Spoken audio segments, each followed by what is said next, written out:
Hello, good morning. Welcome to listen to a story and learn a moral program. This is your storyteller KV Narayan Ravasi English Jetway School, Vilpchatla, Musnur Mandal, Nellore district. Today's story is Tini Tina. Tini Tina. Tina's friends at school called her Tini Tina, Tini Tina, as she was a short girl. One day, she angrily shouted, I will be tall very soon. And then she went home and cried all day. Tina's grandmother see all this and gave her few pills and said, this will help you grow tall. Tina took them, but instead of getting taller, her body began to itch. Grandmother gave Tina some soothing oil and explained, you are a beautiful girl.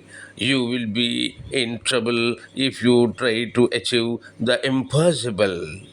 Tina learned to be happy with the way she was. The moral is be content with what you have. Be content with what you have. Okay, ఈ కథ తెలుగులో కూడా ఒక్కసారి వినండి.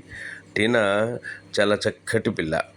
ఆమె తన స్నేహితులు స్కూల్లో అందరూ తనని ఏమని పిలిచేవాళ్ళంటే టీనా చిన్నది, టీనా పొట్టిది, టీనా పొట్టిది అని పిలుస్తూ ఉండేవాళ్ళు.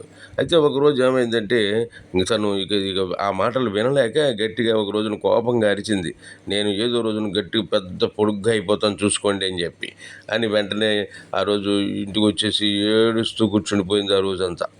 వాళ్ళ అమ్మమ్మ చూసి ఏడవకమ్మా, నేను నీకు మందులు ఇస్తానని చెప్పి కొన్ని మందులు ఇచ్చింది. ఆ మందులు వేసుకుంటే టీనా పొడుగ్గా అవడం మానేసి ఒళ్ళంతా దురదలు వచ్చేసేసి చాలా బాధపడిపోయింది అనమాట. చాలా బాధపడిపోయింది. అది చూసి వాళ్ళ అమ్మమ్మ చెప్పింది, నువ్వు చాలా అందమైన పిల్లవి, నువ్వు అనవసరంగా బాధపడద్దు. ఇగో నువ్వు అసాధ్యాన్ని సుసాధ్యం చేయాలి అని అనుకోవటం అనేది మరి మంచి విషయం కాదు కదా. కాబట్టి ఉన్నదాంతో నువ్వు సంతృప్తి చెందాలమ్మా అని వాళ్ళ అమ్మమ్మ చక్కగా చెప్పింది. అప్పుడు ఆ పాపకి అర్థమైందనమాట. ఏమిటంటే మన శరీర నిర్మాణం, మన ఆకారం అనేవి ముందే నిర్ణయించబడతాయి మనం పుట్టే ముందే.